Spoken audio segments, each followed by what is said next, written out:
Get a bit of a technical there, pal. Yeah, a bit. There you go. That's how we roll.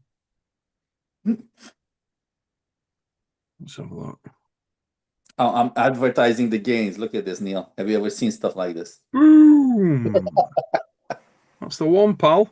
That's the one. That is the kiddie right there. No, we should be live. Yeah, I think that's my cue that we're live because there comes an advert. Friggin' advert, beginning of the show. Gains. Look at this, Neil. Have you ever seen stuff like Yes, we're live. It's got a this? shot of your bicep there, pal. Let's have a look. So we'll move that across.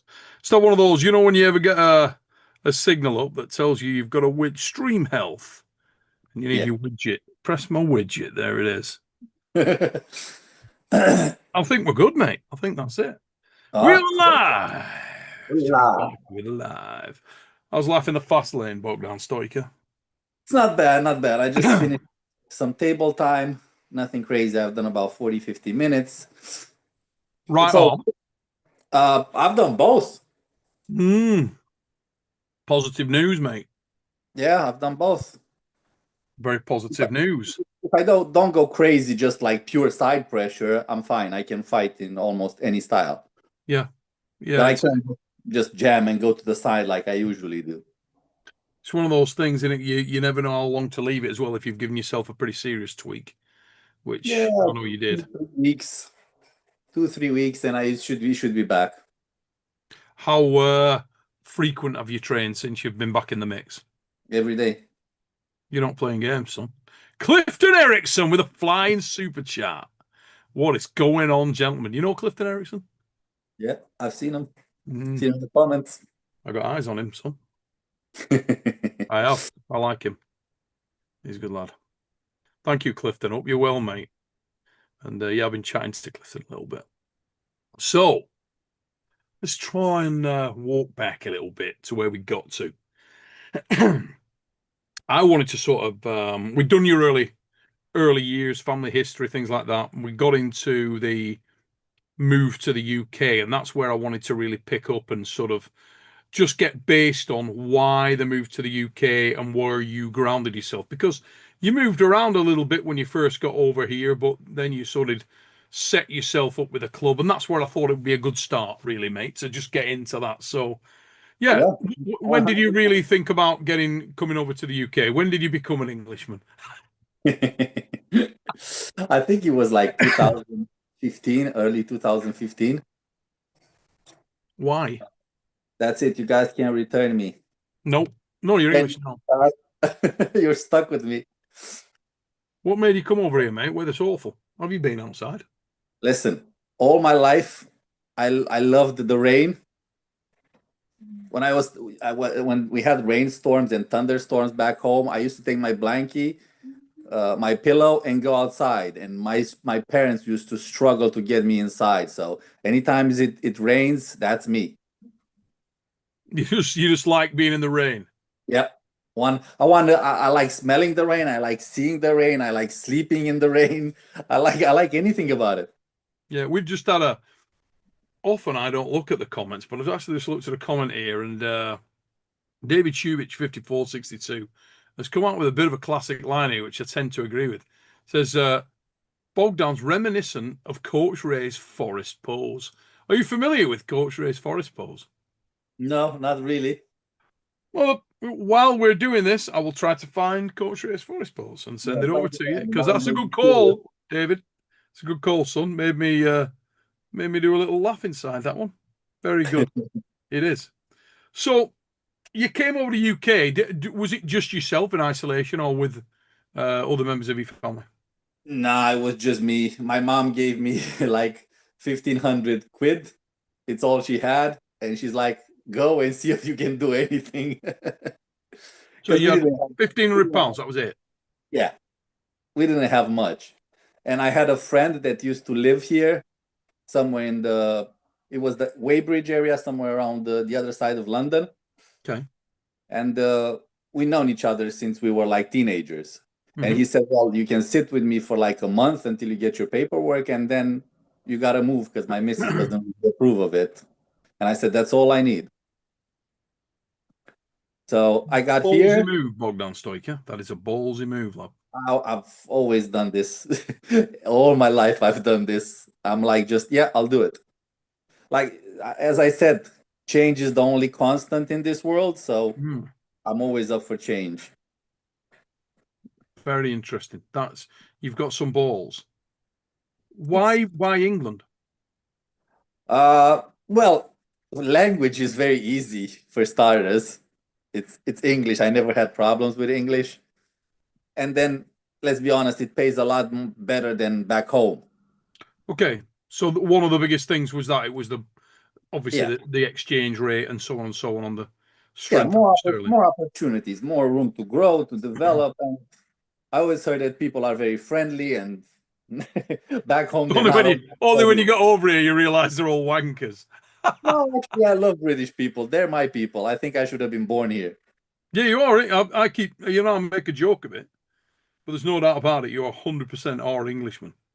There's no doubt about it. Don't worry, I'm panning for the forest pause here. I'm going to be sending this in a minute, give you a bit of a laugh. But And so I when got you myself first came over, yeah. was there any was arm wrestling even in your mind, or not at all? Well, the first week, I contacted another guy that I know he was in UK, and I was like, I'm here. Where do I train? What people are around? Who do I Who train was with? that, mate? It was a guy that used to live like back home 30 minutes from me. And I know he came here. He didn't compete in UK. He didn't compete at all. But Okay. he knew Tom. And he said, I know a guy, Tom Holland. He said he's skinny, he's like 80 kilograms, but he's really strong. And I was like, how strong can he be? Surely he's not stronger than me. Hmm. And I like the first week, I told my friend, listen, please take me to arm wrestling practice. I need it. Yeah, therapeutic. Yeah. So he drove me to Slough, and that's when I met him. They were at the pub. I think it was called Sharky's or something. All right. And I Yeah. met Tom, I met Lee, and I was shocked because like it's not like they So were Lee huge. was there. Yeah, Lee Weber. yeah. Okay. Yeah. Uh, and exactly when I went, there were even the Romanian guys were there from Peacock. So it happened that they were all there, like Oh, very Tamak, good. Branov, and yeah, surely enough, Tom Holland and Lee Weber very strong. I don't think they were stronger than me, but we were very close, and I was shocked because I always had this thing that the guys, the level in UK is much lower, but apparently not. Yes. Yeah. I was good. You actually preempted my next question when you sort of got over. At that time, you were Romanian champion, yeah? Yeah, Yeah. So when you got over, you were pretty much parity with Tom Holland. You were about that level. yeah, pretty much. Yeah, Yeah. Tom's a bad dude. with him and with Lee Weber, we were all there. And what was your weight at that time? I was about 85 kilograms. Jesus, I remember that guy. Yeah, I was a bit skinnier. What the? And now another thing we didn't mention, weren't you back home doing a bit of modeling? Were Yeah, you a professional pretty boy? yeah, I was a professional pretty boy for like 10 years. I went all over the place with that. Can't beat a bit of pretty boy, in can you? I mean, getting up, going, taking a few pics. Yeah, mate, have a bit of money. It's Listen, absolutely what a way to make a. Anybody who says that isn't a good way to make a living, I don't get it. That's an amazing way to make. And usually they'll have some cracking looking women in the shot with you. You know, they would, we go. they would Amazing. like, What a great place to. You know what I mean? It's stress free, pretty good money, minimal work. Correct me if I'm wrong. It doesn't sound like it's a hard gig. You know, uh, it's long hours. really. Anything you film, photo shoots and stuff like that, and putting Yeah. like 70 costumes on you in one day.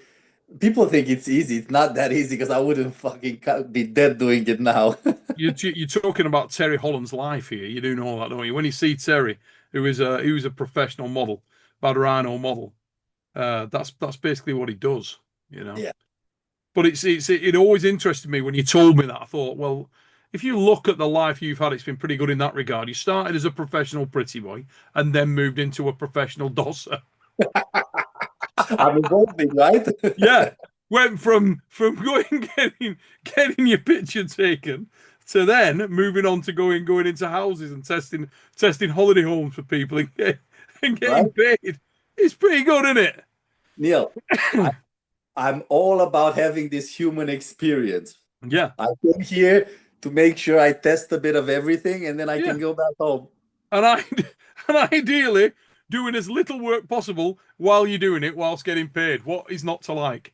Listen, I think the biggest lie in this world is that you have to work for 50, 60 years and then enjoy retirement when your body's dead and you can't do fuck all. I think that's probably quite wise words there, mate. It is quite I, wise I, words. I didn't come on this planet to do that. I'll just be honest here. Yeah, fair enough. I get that. And I know there's a number of people that I've got a lot of faith in that have said very similar things. That have said, Yeah.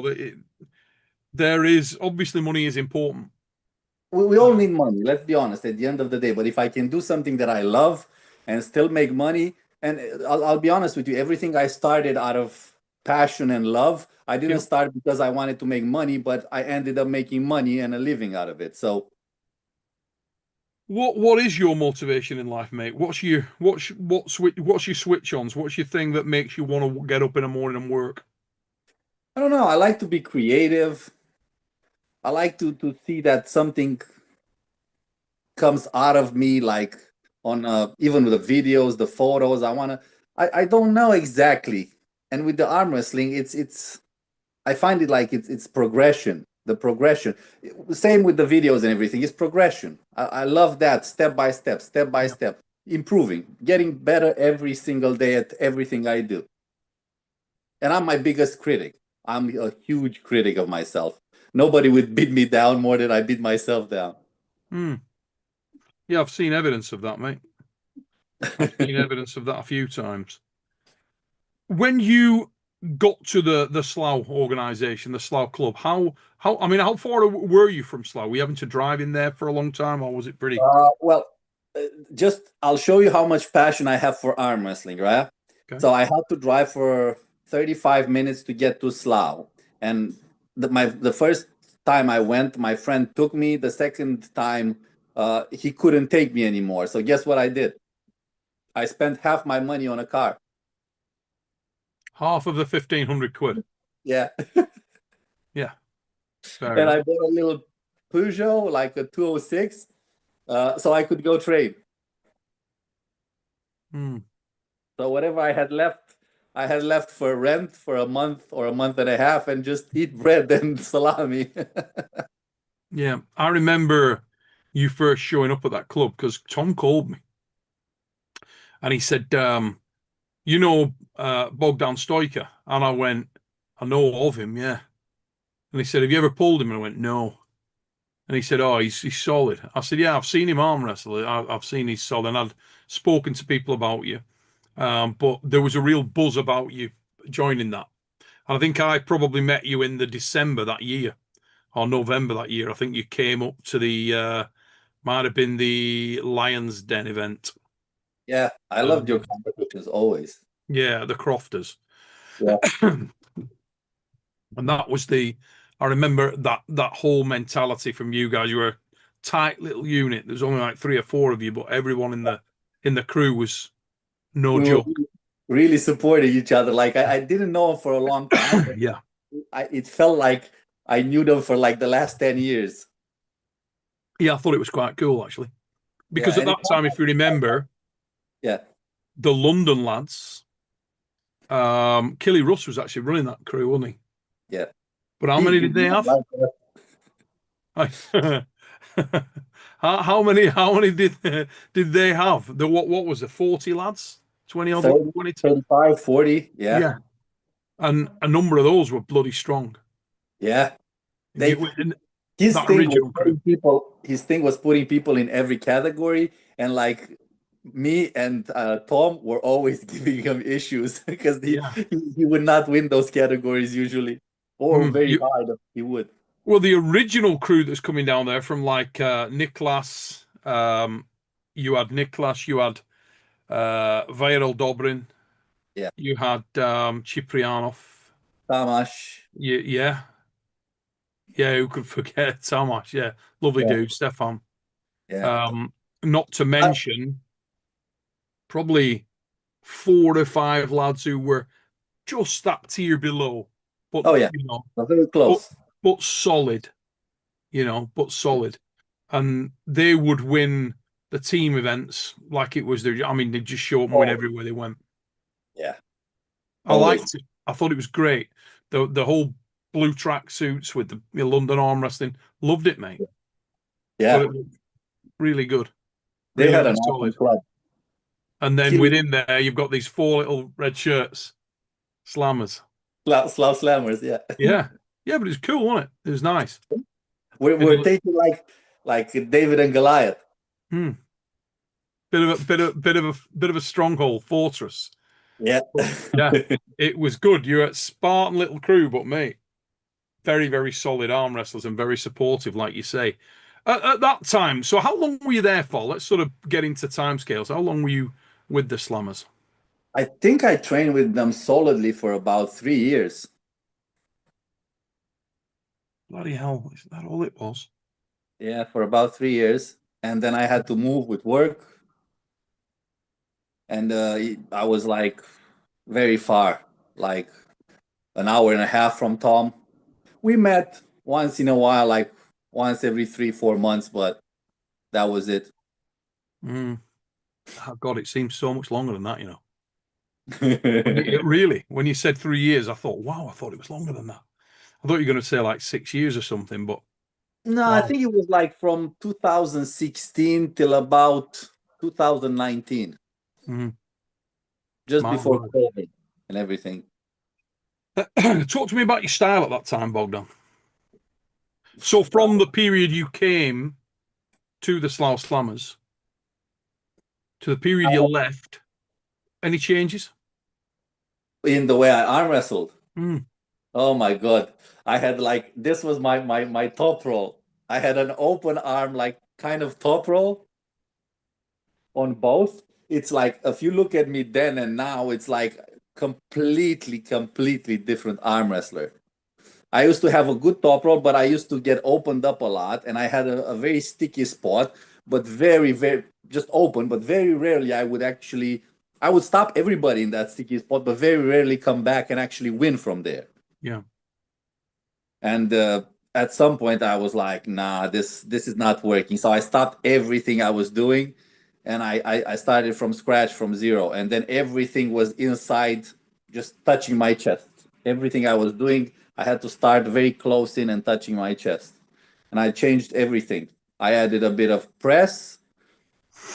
Actually, I was adding a bit of press when I was with them, but I never did it in competition because I was scared. But I was doing it in practice with them. I was like, "Look, I'm gonna try to press here," but like we used to talk. Can you let me press here, or just stuff like that? Not to go just to injure anybody. And I've done it for like about a solid year in training. And then when I wouldn't get the press, and they would catch because him and Lee Weber were hookers. So they Yep. would catch me in a hook and drag me out. And this is how I developed my drag hook, my Mm. defensive hook, because if I couldn't get the press, they would catch me and try to pin me. So I had to get some kind of defense. So it all tied in together very beautifully, to be honest. In terms of your sort of genetic makeup, or genetic makeup might be the wrong, but in terms of your technical and genetic makeup as a combination, do you feel like you swayed from technique to technique, or do you feel like you always had a path on where you were strongest? From the I early love days to coming to England to progressing to I now. love the top roll for a very long time, and I was always telling Tom, like, because everybody there, like most people were hooking, and I was like, I would love to hook, and every time when I tried to hook, I felt so much pain, and I said, look, I don't think but like I felt pain, but I kept doing it over and over and over Was because it I in was your like, elbow or shoulder? elbow. Elbow. Elbow. I used to remember, I used to tell Tom, how do you do it? The hook is so destructive. I feel like you're going to rip my arm off. Mm. But I kept doing it. I kept doing it. And one day it stopped hurting. Hmm. Yeah, that's the weird thing about it. You do season. Yeah, you do. How was your strength in there? Despite the pain, were you strong naturally? No, no, no, hell no, no. Like Hook, uh, Tom, Lee Weber, and many people, Jay Casey, if you know him, they used to Yes. kill me in a hook, kill me. Like if I went to a top roll, yeah, I could beat them like on 50-50, but like in a top roll, in a hook or anything inside, no, they used to kill me. I Yeah. had no chance. Because But Diesel Lee's got a hook on him. oh my God. But because like, and they were so nice because you know them and they will not rip through you. They will let you actually give you angles and let you pull, actually let you learn the technique Yes. because they were inside so much stronger than me. So I got nothing but appreciation for them. They gave me a lot of their time to help me get that hook finally dialed in. You know, something slight deviation from the overall theme, but one of the things that I have done recently, not just with yourself, with a few of the guys, is I have charted and looked back at your career footage from events that I'd put on through to early arm wars, through to later arm wars, through to, even the Frodo Hogeland match, through to later matches in the Iron Houses and, right through Dallas Langston and then the later stuff. Yeah. And there's clear evolution and clear turning points. Let's talk about that a little bit. So you've been at Slough Slammers for 3 years. You Three move years. an hour and a half away. What's the next step? Uh, the next step was like I found there were three Romanian brothers, all arm wrestlers, and they were like actually national champions, and they lived like half an hour from where I used to work. So I started training with them.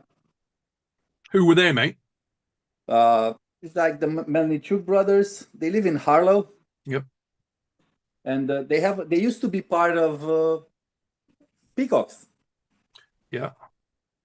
They used to be part of Peacocks, but I never met them until I stopped training with Tom and I moved here. So and then I started training with them because I always preferred table time. If I could get table time, like that to me is the best value for money. Like think about it in any sport. If you want to get good at it, what do? You play that sport. Yep. It's only recently where I kind of focus and I'm more gym based because I just don't really have a lot of strong people that I can train with.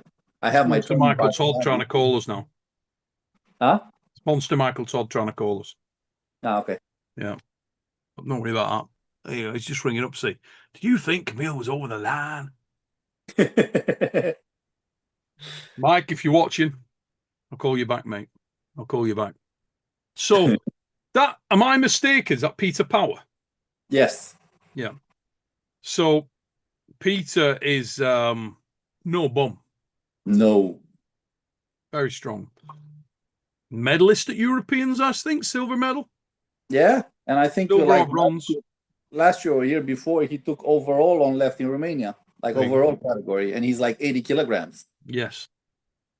Yeah, Definitely no bum. no. And at that point, mate, were you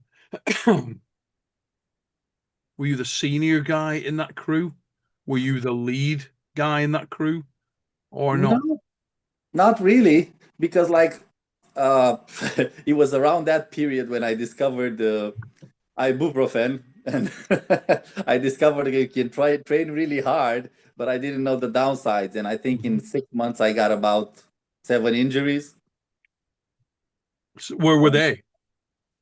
Was that? Where were the injuries? uh, just brachial, wrist, shoulder. I still have one that still persisted for the last 5 years. It's in the right shoulder, the back. Mm-hmm. Hopefully, I can get that fixed at some point. Mate, the worst, those sort of the injuries that just will not go away. What Yeah. I mean, I used to have one on the outside of my bracket, and it would be the best way I can describe it is if as though somebody had switched a light off in my arm. You know Yeah. what I mean? You get to a position, just any weird position, and all of a sudden, all your power just shut off. Yeah. When And I you had it for many years. exactly like when my shoulder acts up, it just cuts away all my defensive power, everything. And what helps me a lot is cupping, I've done PRP, plasma injection, that helped Mm. a bit. And now I'm just babying it. I'm managing it, but hopefully at some point I can get some stem cells in there because I think that's gonna fix it. It's not bad, but it still bothers me. I gotta do like cupping like every 2 or 3 days. Mate, I think Bobby Gunn's got you sorted. Bobby Gunn has got you lined up for some stem cells. Oh, Robert came on here, man of 1,000 weapons. That was unreal. That one the other night with Yeah, Rob. Brilliant. listen, I was 50 seconds where he said he shot himself in the foot. Absolutely fantastic. One of my favorite. That was. I had so much fun on there the other night with him. Bobby Gunn came in Sunday to talk about the weapons. Absolutely unreal. So you're training with the Romanian lads down there, Yeah, close but to your home. we were pretty even because I had all those injuries, and it took me a long time. It took me like a year and a half to 2 years until I figured out what to do and got rid of all of them. Now you didn't seem as focused at that time on. Certainly, you weren't as active as you'd been. Maybe No. because you just weren't attending as many tournaments, or some more international tournaments. Maybe going back to Romania for events. What was going on in that period of time? Were you distracted with work and other things, or? I was going back home every single year and winning my nationals. That was my main focus. And then just local tournaments, not much, because like back then on the arm wrestling, the super match scene, there weren't much to shoot for, to be honest. Mm-hmm. And plus, with work and life and stuff like that, I wanted to get a house. Uh, I wanted to progress at my job. I was still back then. I was still in the just I gotta get higher on the ladder and higher and higher and higher, and I gotta get the bigger house, a better car. And now, like I'm at the point like I would be a yeah. Now I would move to Alaska and live on fish and live in an igloo. I'm at this point in my life. I don't need anything. I'm blessed. I have what I have, and it's more than plenty. What would you say,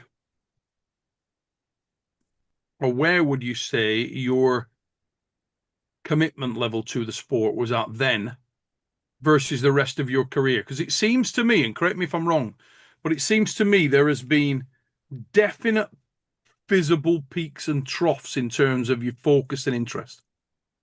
It is, and I'll tell you something else. I used to, when I worked as a senior manager for Coca-Cola, but we were doing shift work.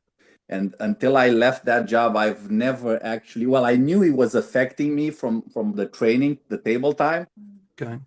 the night shift. But until I stopped doing it completely, I think it was a month or a month and a half in, when I felt like I felt ridiculous just sleeping in my bed every night and getting that circadian rhythm back to what we're supposed to, sleeping at night and be active during the day.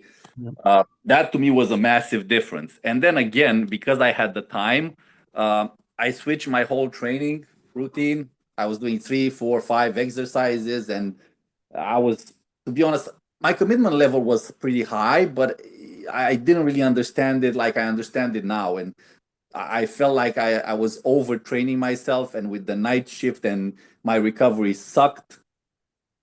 As soon as I started understanding that I need a balance in my life and there were no more night shifts, I could recover better. I could do less exercises, but more days in a row with blood flow in between for recovery. Yeah. I started to look at arm wrestling from a total different aspect. Interesting. I I, I, thought that was the I case. live Tell me arm more wrestling. about that. What different aspect? How? Like I used to train like I used to look at arm wrestling like everybody looks. You got to push the crazy weights. If my wrist is weak, then I'll work my wrist. And like I learned very quickly that the value, the most of the value to me came in working chains and not links. And I people are even today asking me. A lot of people are asking me, "Do you not do anything except specifics?" No, because I don't need to. Because I don't work my wrist, I don't work my brachial, I don't work. I work everything as a whole chain. You're only as strong as your weakest link in any variation. Hook, top roll, press. It doesn't matter. I agree. So I tend to work everything so that way nothing is weak or everything is weak. Mm-hmm. And I don't go for the crazy weights. And I've been telling people this for a long time. Like what I do, the kind of training I do, nobody wants to see it because it's not the spectacular Levan weights. It's not the Nugo 150 bicep curls. Mm. They're not, but they're the ones that have you growing every single month, getting stronger and stronger, bit by bit, bit by bit. And they've kept me away from injuries for the last 3, 4 years almost. Yeah. Now, if I got injured in a competition, but that's a bit out of our control. Yeah, you're going to potential Yeah. elastic limit and beyond. Yeah, but how But you I've train is learned, very I've different. learned to stay away from injuries, and I'm super happy with this. The way I train and everything, I'm very careful. I know when my body's lying to me, and it's like just pretending, and when it's really sore and it needs a little bit of more time. So I learned to balance all that. Because even when people ask me, but what should I do? Should I do? I don't exactly know what should you do. I can give you some exercises that you can do, but the thing is, you gotta manage your own workload because Yeah, I might recover slower because I'm older. You might recover faster. It's different for everybody. yeah. When did you sort of evolve the differences in your training? I think it was about 3 years ago when I started working just chains, chains, chains, chains. Mm. Chains of just maxing out my nervous system, then blood flow, then just giving it time, and then because I could do like even 3 or 4 blood 1 rep maxes in a week if I feel good. Yeah. Because I work opposing chains, and it usually lets me do more workload, and the recovery is pretty decent. But I don't have anything fixed. If I feel that I need an extra or 2 extra days, I will take an extra or 2 extra days and just do nothing or blood flow. Was there ever a time when you were doing supplementary strength training, conditioning, body conditioning, and all-round strength training? Oh yeah, like up until 2019, I was doing everything. I was doing legs, I was doing glutes, I was doing everything, and I think that was a big part of the why I was not progressing. Yeah, because you were watered down, not specialist. Yeah. Specialist. Plus, like with my one, think about it, with my 1 meal a day, because I've been doing this for so many years. When you do glutes and legs, and then you do your pronation and your rise, what's the body going to prioritize when you give it 1 meal a day? Yeah, sure. The big muscle groups. It doesn't care about your little muscle groups for arm wrestling. How long have you been doing the 1 meal a day, mate? Ooh, 9 years. Bloody hell. What about and what is the meal? What is the balance? How do you take I, that very seriously or just eat anything? yeah, it's I try to keep it clean. I try to just buy my own raw products and cook when my missus comes home, and we both have dinner, and that's it. Fish, meat, vegetables, dairy. Hmm. I Yeah, try and to you keep look the part for it. Obviously, you look like an athlete, it works for me. I don't know if it will work for a lot of people, but it works for me. but you And always looked athletic. You throughout your entire life, you could tell that you had always trained.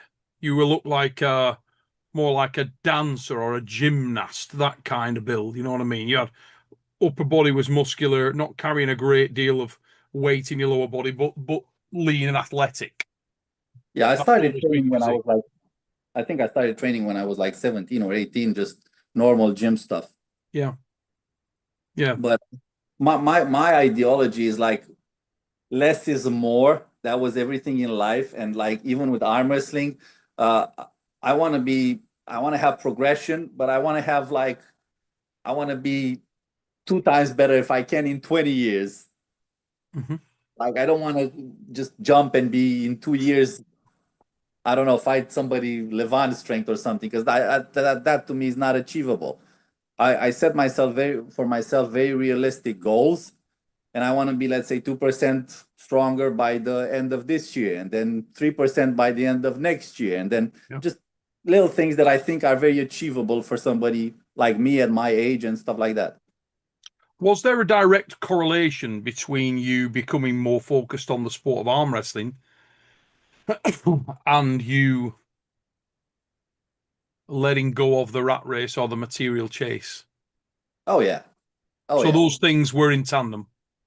Yeah, like I don't know. There's no stress in my life since I finished with that because like as I said, I'm not a materialistic person. I just figured out that whatever I buy, I love it like for the first hour and then like yeah, it's just another thing I own. Well, with arm wrestling and with things I do with my missus, with my family experiences, they last my whole lifetime. So that made me like, why am I chasing money? Why do I need money? Okay, if I have a roof over my head and something to put in my mouth, I'm good. Mm-hmm. But as soon as I left that, no more stress, no more nights working and stuff like that, and I was able to fully focus on arm wrestling. And I think that changed everything a very great deal. Do you love it more now than you ever did? Oh yeah, I'm obsessed. Like every night, I kid you not, for the last 3 nights, like you want to know something stupid? Like last night, I dreamt that I was arm wrestling Otaro Segenishvili. I don't even know the guy. I've seen him once at at the Worlds, Yeah. and I was arm wrestling him last night. I don't know. I think I'm going into Georgia in my dreams. I'm fighting everybody. I'm Yeah. obsessed. It's easy. I'm obsessed, and I'll never stop. As long as God keeps me healthy, I will never stop. And it's not like the trophy or the medal. That's fine. That's all right. But Yeah. that fight, the feeling that it gives me, it's nothing. It's everything, and I live for that. At the time when you were sort of coming up in the game, mate, did you have any arm wrestlers that were inspirational to you or inspirational figures in the sport and outside of the sport? Were there people that you looked up to and modeled yourself around and on? Yeah, it's very strange because they're the people I'm hanging out now. Like Mm. the first one I found like when I was looking up to him was the person that was commenting on my last match. That to me was incredible. Like I saw pulling John. I think I saw that for 7 times, Yeah. and I such a like that man was such an inspiration to me. And I was like, oh my God, I hope I get to just meet him and shake his hand one day and Yeah. like talk about manifesting, right? Mm. Was that your And first time meeting John?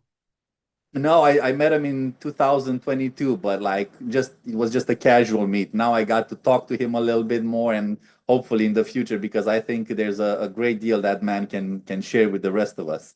Oh yeah. Yeah, without a shadow of a doubt, mate. And then the second one was Devon.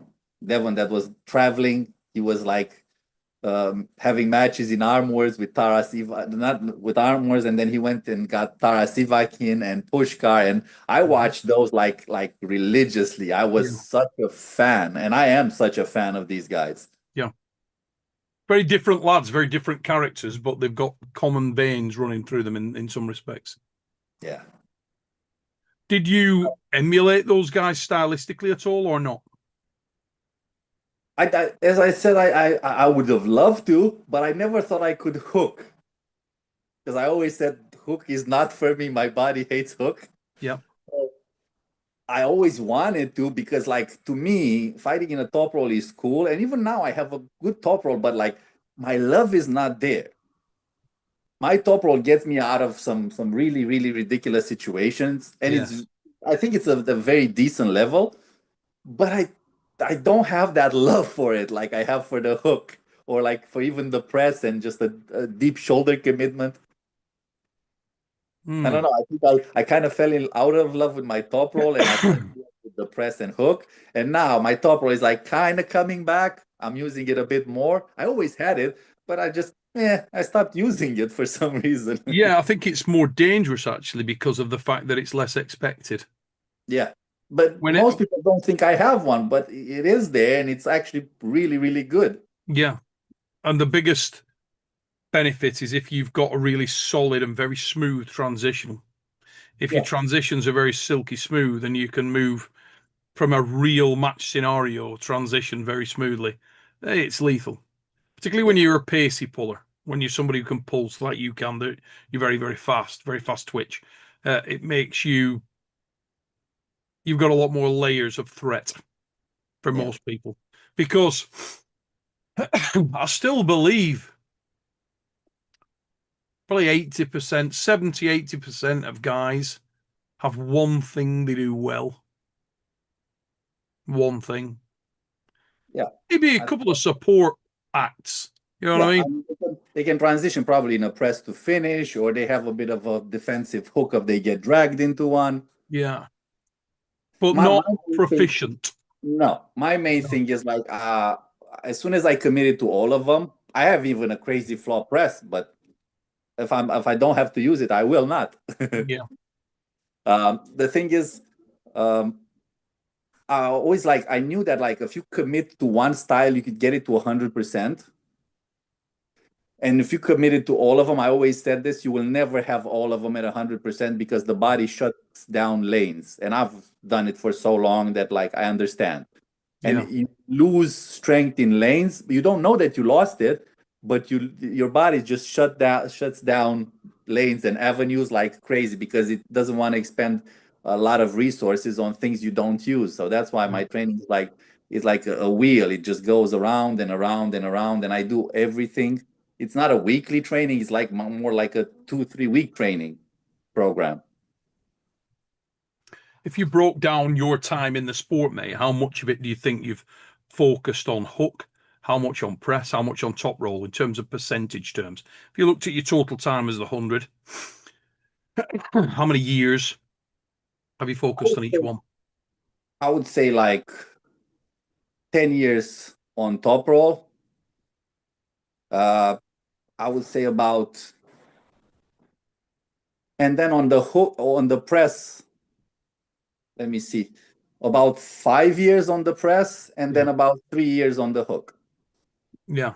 Just because, like, I've never focused because I told you I thought the hook was very damaging to my body, and I had a decent kind of one, but it was never great. But the problem is, whenever I was pressing somebody that was hooking, I ended up in a hook war.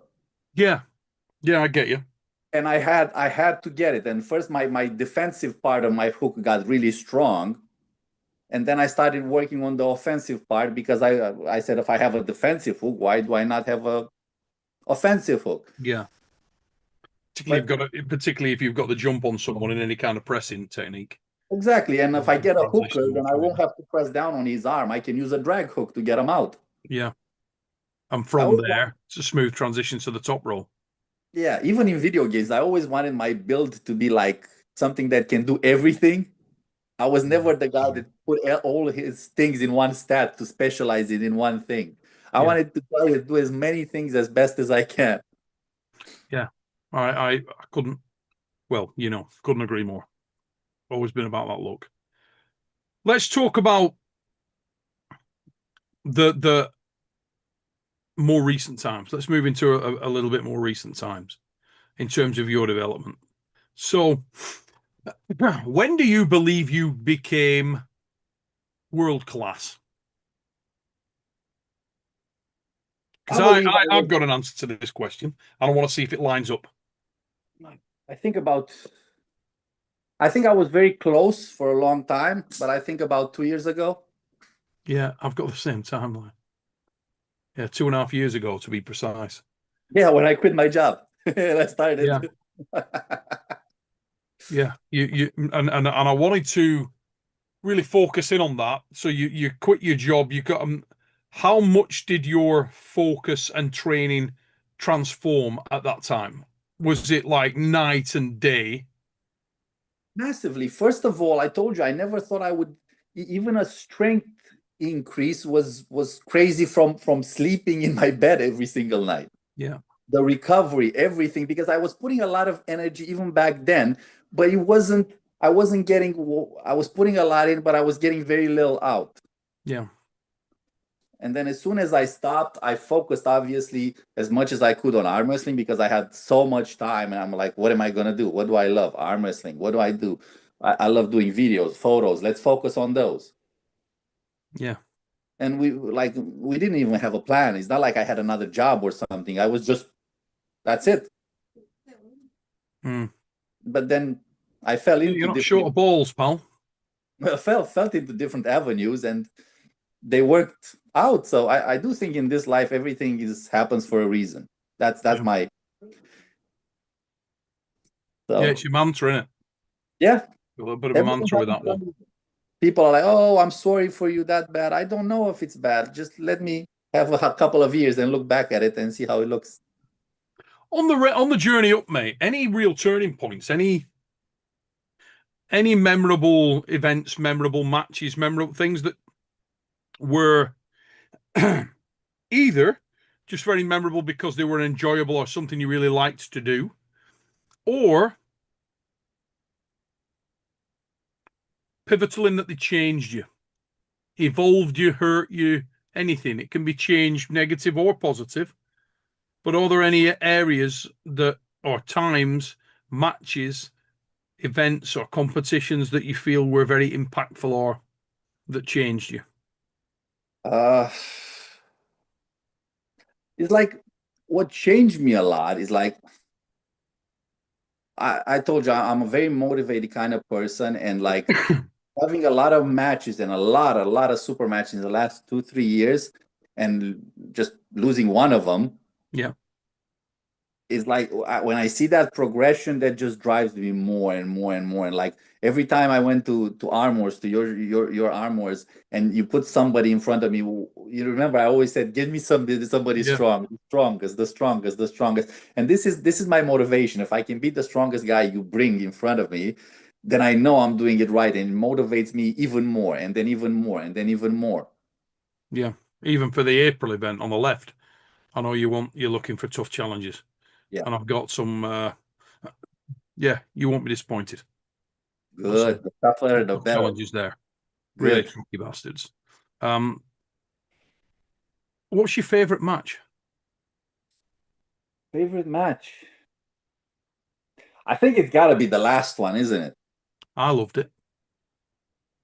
I've seen a couple that I've really enjoyed watching you in. Yourself and Frodo, I thought was I was wonderful. going to say me and Frodo was another one. Yourself and Frodo was a roller coaster emotion. It was mega, not dissimilar to what we've just seen. Yeah. Not dissimilar. It was all over the show. One that I enjoyed again was like when did it happen? About 2 or 2.5 years ago. I don't remember. Like the one with James Wall. That was another great one. Those are the three that for me are. Those are the three matches that for me are the most pivotal that I've seen you in. Frodo Hoagland, James Wall, and Nugo. Yeah, that was like a day after a night shift. Yeah, I was like, I didn't feel at my best there, but and James came in really, really strong, and I was like, oh my God, this guy is gonna break me today. it was a hell of a match. Oh yeah, A yeah. hell I of a thought I match. was gonna lose to him that day because he A was true really on athlete. point. Yeah, that was a banger for any of the members. You, if you haven't seen that and you're an Arm Wars YouTube channel member, get over and check that out because that battle in the capital whole card is sick. Small, tight card, but my God, there were some matches, and your left and right arm were both insane, weren't they? And the Guys, you gotta reality check it check, out. fuck, reality check with Frodo. What a friggin' Yeah. unbelievable match that was. What's Frodo doing, man? Have you heard anything from him? Yeah, I have. He's really suffering, mate. He's really struggling. His arms are completely shut down, knackered. Like I was talking to somebody a few days ago, and I think I was Frodo came up, and I was like, it's hard because how many years can you pull on joints and then come and bite you in the ass? He was doing it from a kid. Yeah, I know. So I remember going to the European Championships in Hungary, in Hungary, and a couple of things that were very prominent there. He was over there with his whole family. My dad were over there. His sister Treen, who's a real card. She's an absolute character. And there was a couple of things that stuck out there. But number one, him and Tom Holland were both pups. They were both like 15, 16 years old. Pulled in the junior there. They were never off the practice table. They had the practice table in a corner of a hotel. And in Hungary, they have live sex shows. I shit you not. Live What? sex show. Yeah, yeah, yeah. In the hotel. No In the joke. hotel? In the hotel. At the Europeans in God Hungary. The live sex show came on. Shocked the living daylights out of pretty much everybody. I don't think anybody knew that it was going to come on. You know what I mean? And then this blonde lass came out, this dude come out, and it was on. And No, everybody was no. like, What, for real? In front of people? oh, yeah, yeah, yeah, full on. Yeah, never seen anything like it. Ridiculous. But you can, for orders 15, 16. So is You that know, my father's a degenerate now? yeah, absolutely degenerate. But yeah, him and Tommy Holland. But um, that was the only thing that got him off the practice table. Yeah, And even that then, for only 10 minutes. And the rest of the time, they must have pulled 1,000 matches, ridiculous number of matches. They were never off there. But all the time, obviously, there's a massive amount of fatigues coming, and Froda's there, wrist busted back, and his whole career. And how active was that kid? He was oh everywhere. yeah. Like to pull like he pulled for the amount of years he pulled in those positions, he must have had something in those joints. Everywhere he pulled as well. Yeah, I know. UAL, WAL, Europeans, Worlds, Arm Wars, Norwegian Championships, all around the Scandies, over to Sweden, That was a hard Finland. man to beat. The smiling assassin. Oh, yeah. What a guy. What an absolute hombre that is. And strong as balls at his peak. Yes, I know. Super, super strong. Loved him. Yeah, what a. Sticky, sticky like hell. Oh, yeah. Yeah, an absolute warrior, mate. No backward step in that kid. No, But yeah, hopefully he can recover it at some point and come back into the game, if indeed he wants to, you know, if he wants to. But either way, what a legacy he's left. true. Some incredible matches. He can show his grandkids what he did and be proud. Because my word, I he do think achieved. like I do think that I'm meant to do what I'm doing at like because I'll tell you what, if I would have found my shoulder 15, 20 years ago, I wouldn't be doing this. Yeah, It's the fact that I found my shoulder in my late 30s and the hook and everything. I mean, first of all, gave me an advantage because I've had original parts never used, yeah, never used, never abused. And second of all, uh, I do like it because I'm older and wiser, and I'm always, apart from those injuries when I found the painkillers and I was training like a moron. I learned very quickly after that that I need to just pace myself and just give myself recovery. And to be honest, I had cracks and pains, and now everything's gone, and I'm trying to maintain everything as healthy as possible. yes, yeah. Now, I'm conscious we've been on about an hour. We'll go on about another 5 minutes because I want to do a part three where we segment this. Mhm. There has been some great wins. There has been some very difficult losses. And I've watched you go on the journey mentally as well as physically. Yeah, And that's been very, very interesting. We're not going to discuss it on this one, but on the next episode, we'll start with some of the matches, some of the really big matches in Arm Wars. Obviously, we'll touch on the Ryan Bowen match. we will. Then we'll move into other very significant matches, of which there's been a number. Some of them have been more under the radar when you've been back in Romania, which those of us who were close to you were always watching very, very closely. The match you did recently in Arm Gods was a very, very significant win. People may have missed it. Those who were watching didn't. But you've been active in a lot of different environments. You've pulled over on Arm Sports Entertainment with Tim Talmadge. Yep. Some great performances out there. And you've also pulled in Knuckles Up and had Yes. some solid matches over there with the likes of Jason Merlo. Um, it's fair to say you have faced and pulled with some very, very tricky, high level, and genuinely diverse pullers. Yeah. You've I think faced, like everything happens like at the right time, and I feel like I got a wide experience of pulling like every kind of almost every kind of puller. yeah. And yeah, that definitely made me a better arm wrestler. And I have a better understanding of when I go up to that table, I know what the other guys got. I know what tools to have ready. So that leaves us a really solid break point when we come into the next show. That this second hour has been pretty solid, mate. And I wanted to finish with one thing because we've talked a lot about the technique and stuff. So wrap this one up, if you look at your technical range now, it's pretty well rounded, as you say. The graphic equalizer, all things the same. I know that's something I've always believed in. But if you had to circle a particular system of arm wrestling, style of arm wrestling, which do you believe is the most effective and why? The most effective. Yeah. Uh, If mastered, when mastered. when mastered. Hmm. I still believe a shoulder roll is very, very dangerous. Especially depending on who does it. Like if a guy has a lot of fast twitch muscle fiber Yeah. and he gets it to a like very tight, very ridiculous strength, I think that is lethal. Yes, I agree. Yeah. Any kind of fast twitch, pressing movement is as dangerous as the top roll could ever be, in my opinion. Yeah. Because but you need a combination. You need height, so leverage, you need speed, and a good tight one, a good tight shoulder roll. Yeah. I think if you have all of those, it's as damaging as any top roll, and in fact, I think you take less damage than you would take in a top roll match. Yeah, because there's less of a stretching in there. It's more of a I used to think the ace to get through matches clean was the top roll, and yeah. it is, but like the shoulder roll is even cleaner. Yeah, it completely negate your opponent's strength, Yeah. completely negate their lane. And that's yeah, very efficient. I want to build on that as we go forward, but Mhm. great time to finish this one. We can come back in and start to talk about those big matches on the third part. There'll be a week to a couple of weeks' time. Mate, massive thanks for coming on again. Really Yeah, appreciate you giving up your time late on a Thursday.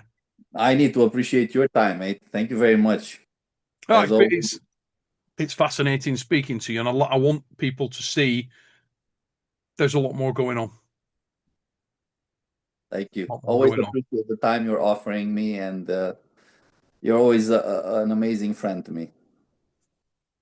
Mate, I'm proud of you. I think you do a fantastic job, in my opinion, and I think most people are probably starting to get it. If you remember at the reality check, remember that back at the reality check years ago, and I Yeah. said I think you're one of the most entertaining arm wrestlers in the world, and I still believe exactly that now, and I think you're starting to show it. And I don't remember many bad matches you've been in. I remember a lot of really good ones. And although arm wrestling is a strength sport, it's also a form of entertainment, and the whole sort of furtherment of the sport depends on that. And the furtherment of all sports depends on people who can carry the sport forward in terms of putting on entertaining, whatever their sport is. Conor McGregor in fight sports, there was the fights and he had a good level there, but he was also very entertaining. Yeah. One of my favorite sportsmen of all time, Muhammad Ali, Cassius Clay, whatever you want to call him. Um, Unbelievable, super entertaining. Now, Dev carrying an enormous amount of weight on his shoulders, and because there's more, there's show and there's go. And Yeah. I think the more people that can be put into the light who can do that, even Mindaugas Terasaitis in his own way, Oh I yeah. find very engaging. And I He's find very entertaining. I like him. extremely entertaining, very engaging puller. Yeah. And in the same way that I'm with you, I'm very proud of Mindaugas. He's our lightweight champion. You're our light heavyweight champion. But I believe he's got a tremendous amount going on. You know, Yeah.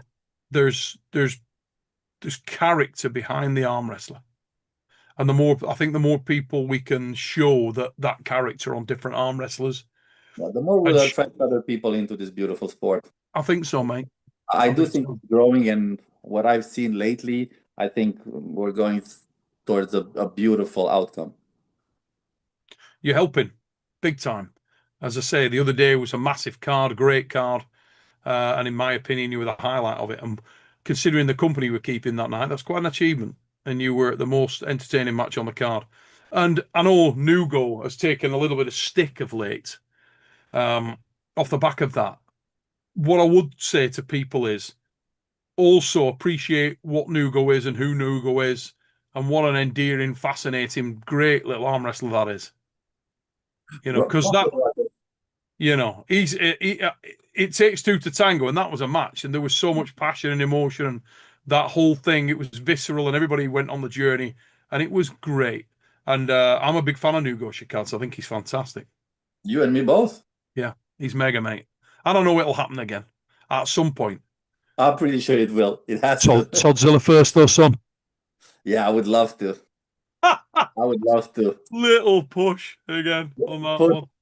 Mate, it's got to happen. It's written that the time is now. It is.